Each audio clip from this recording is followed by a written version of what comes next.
Fernando Tadeu está dizendo que a universidade sempre nasceu grande. E nasceu mesmo. Porque desde a época do pro-tempore, nós fomos escolher quem para ser o primeiro arquiteto para projetar o plano diretor. Simplesmente o comunista Oscar Niemeyer estava no momento na Argélia construindo a cidade universitária. Ela nasceu grande. E nós fomos procurar o melhor do mundo. Esse aqui. Evidentemente, Mato Grosso era pobre. Não deu para fazer. Mas nós não abandonamos a utopia, o sonho. E o que foi possível foi isso aqui. Não? Assim que começou a universidade. E eu sei detalhe, não tem uma árvore aqui, toda árvore tem história. É que vocês nunca conversaram com as árvores da universidade. Conversa com elas. Vocês não sabem que isso aqui é inclinado e tem uma história. Tudo isso aqui tem história. Olha lá a tecnologia, onde o presidente um dia foi lá para dividir o Estado. Olha lá. Olha o início do ginásio de esportes. Olha aqui o campo de futebol, que nunca pôde ser assim, e ele é assim. Tem uma explicação, porque eu queria... É um laboratório, ele tem que ter dimensões normais, mas se ele fosse nesse sentido, ele cairia no bairro Jardim das Américas, que não é da universidade. E se ele vier nessa direção, nós não teríamos as quadras. Isso aqui é inclinado, nunca ninguém reparou, nunca ninguém perguntou para mim. O estacionamento aqui é inclinado. E ninguém nunca perguntou por que esses primeiros blocos foram lá embaixo, porque nós não tínhamos recursos. E o aterro ficava muito caro. E cada bloco que surgia tinha uma arquitetura. Nós procuramos sempre o melhor ambiente para Cuiabá do calor. E o que resolve mesmo é a área refrigerada. Ali você vê a logomarca da universidade, que é uma das coisas mais lindas que tem. Quer dizer, é um elemento sólido, caindo numa superfície líquida, procurando a profundidade. Então forma círculos, que é a expansão do conhecimento. Aí chega um momento da razão. Mas será que é isso que eu quero? Aí depois você ultrapassa e vai ampliando o conhecimento e chega na profundidade. É isso, a universidade. Vladimir Dias Pena. Tanta coisa bonita, não? Eu, quando compulsoriamente eu deixei a universidade, eu trabalhei 10 anos no Jurumilha, depois de reitor. O importante não é ser, gente. O importante é ter sido. Eu me considero hoje uma pessoa importante porque eu fui. É ter sido que é importante, não é ser. Ser não é ter sido. Nós temos que desmistificar o Brasil. É a oportunidade. O Brasil tem sede de oportunidade. E essa fonte é a universidade. O melhor é a educação. Agora, eu desejo para a universidade que ela encontre um país melhor, um país igual, com menos injustiças, uma distribuição de renda melhor, entendeu? Que todos tenham, pelo menos, oportunidade.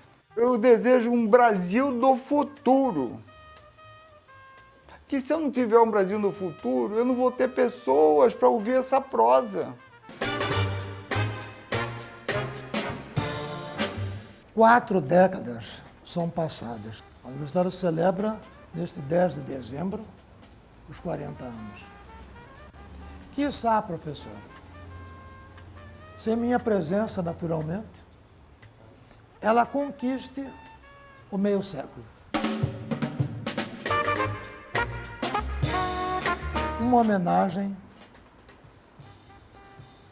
a José Garcia Neto, governador, que também propôs, fez um projeto e apresentou para criar a Universidade Federal do Mato Grosso. A Pedro Pedrocian, grande sonhador, merecedor desse título, professor, doutor honoris causa, como Benedito Figueiredo, professor emérito, o nosso reconhecimento, o nosso louvor a Pedro Pedrocian. Ao senador Filinto Miller,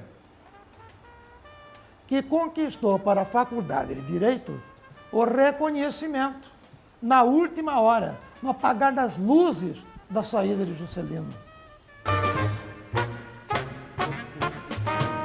A história da universidade, ela se mistura com a história de Mato Grosso Amazônico. Uma belíssima história em todos os sentidos, com formação e qualificação de excelentes profissionais, inclusive que se qualificaram na instituição, se tornaram professores e se tornaram grandes mestres, são hoje grandes mestres, né? Eu tenho hoje 34 anos de vida na instituição e ela é a razão da minha vida. A universidade é um processo de transformação contínua e essa transformação contínua tem que alimentar a região, tem que alimentar o país. Olha, realmente é tão fantástico isso, né, que você volta no passado, nos anos 70, e hoje nós estamos em 2010, né, 40 anos, e você vê essa pujança toda, você vê essa universidade que ainda falta muito. Tá? Ela atingiu um patamar fantástico, mas ela tem ainda que continuar. Ela não pode parar aqui. Parar aqui seria o suicídio dela. Ela tem que continuar. Ela tem que se projetar cada vez mais. Hoje nós temos doutorados, temos mestrado, nós temos aí os ensino à distância, temos cursos de excelência, sendo muito bem avaliado pelos organismos federais, mas nós temos que chegar muito mais longe. Eu acho que vai chegar, agora nós estamos no momento de levar para mais distante ainda o conhecimento produzido aqui dentro, né? O trabalho desenvolvido. Nós vivemos uma cultura da violência, né? A cultura em que as informações, os jogos, as brincadeiras, isso tudo aquilo, elas focalizam e priorizam a questão da violência. E não como a universidade como uma agência de desenvolvimento, não, mas um local de reflexão sobre isso e de disseminação dessa cultura, de uma nova cultura, né? Que é essa cultura da paz, né? É o que eu desejaria para a universidade, quer dizer, uma preocupação, porque está lidando com os jovens, está lidando com o futuro, que emanasse mensagens que focalizasse mais esse aspecto aí também. No próprio conceito de universalidade, de universal que vem da universidade, né, que não se preocupe em formar ali o técnico disso ou o técnico daquilo, o profissional disso, mas que forme o cidadão com uma concepção humanista, né? Isso que é o essencial e é o fundamental, e esse é o meu desejo que eu coloco aqui. E a universidade, então, ela continua, Fernando, cumprindo esse papel social que ela se propôs desde o início. Então, ela está aí hoje inserida nesse contexto, respondendo essas demandas. Entendo que ela continuará respondendo. É tanto que a universidade responde com orquestra, com coral, com hospital, com um único zoológico que tem no estado e assim por diante. Então, a universidade é essa união de várias forças e devolvendo para a sociedade esse conhecimento. Eu tenho dito sempre que a Universidade Federal de Mato Grosso é o maior patrimônio científico e cultural do estado de Mato Grosso. E dessa forma eu entendo que a nossa reitora, a professora Maria Lúcia, deverá ter esse mesmo entendimento e ter essa universidade com esse crescimento constante e sempre inserida nesse contexto e respondendo às grandes demandas, inclusive socioambientais. Eu sempre entendo a universidade como um somatório de partes que é maior do que o todo. Eu consigo ver a universidade como sendo resultado de um conjunto de pessoas e de gestões que sucederam. É quase que impossível que alguém que assuma os comandos da universidade tenha desejo ou força suficiente, se desejo tiver, de mudar esse norte histórico da universidade, dessa marca da universidade, de crescer olhando para a demanda do Estado, de crescer com a marca da excelência no ensino, na pesquisa e na extensão, mesmo em períodos de altíssimas adversidades esse foi o ideal buscado, né? E não só garantir esses ideais, como continuar crescendo. A universidade hoje em dia é quarentona, né? Balzaquiana. Então eu acho que ela amadureceu, ela tem que, olhando para trás, verificar de onde que ela veio, a origem dela e projetar-se para o futuro. Nós vemos hoje a universidade pujante que já formou profissionais de todas as ordens aqui no campus,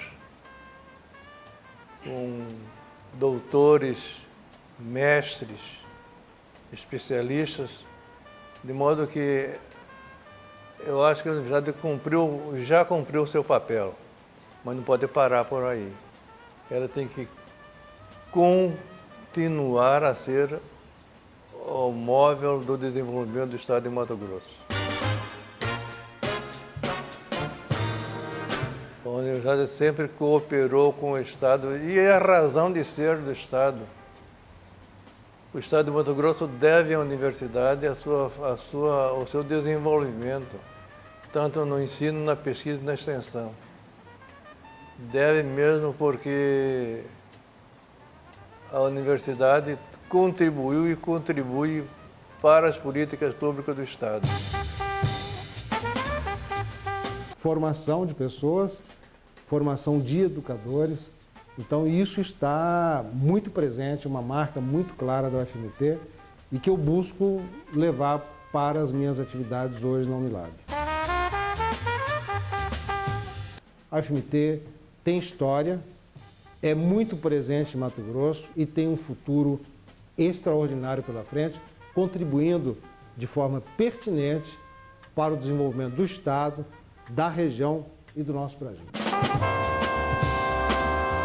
Então, esta é a universidade que é o orgulho de todos nós. Ela fez muito pela capacitação do povo desse estado e também do Brasil, porque tenho certeza que nós temos mato-grossenses ilustres e também brasileiros ilustres que vieram estudar aqui e voltaram para as suas cidades, para os seus estados, né? E assim a gente quer continuar. Uma universidade plural, uma universidade aberta, uma universidade que tem e que traz, né, no seu espírito o espírito do povo de Mato Grosso. O espírito acolhedor, o espírito da amizade, o espírito da esperança, o espírito da luta, como os pioneiros que lutaram para que aqui fosse criada a UFMT. Como instituição social, a UFMT tem uma responsabilidade muito grande com o desenvolvimento desse estado, um desenvolvimento sustentável, não só em termos de preocupação de preservação ambiental, mas sobretudo de preocupação com a sustentabilidade social, com a sustentabilidade da vida das pessoas, né? Para que a gente possa contribuir para uma educação de qualidade, para que nós possamos contribuir cada vez mais para a construção de uma sociedade cada vez mais democrática, cada vez mais justa, cada vez mais inclusiva, né? Cada vez mais comprometida com respeito à diferença, né? Então, nós temos muito a fazer. 40 anos é muito pouco na vida de uma instituição que, com certeza, será milenar.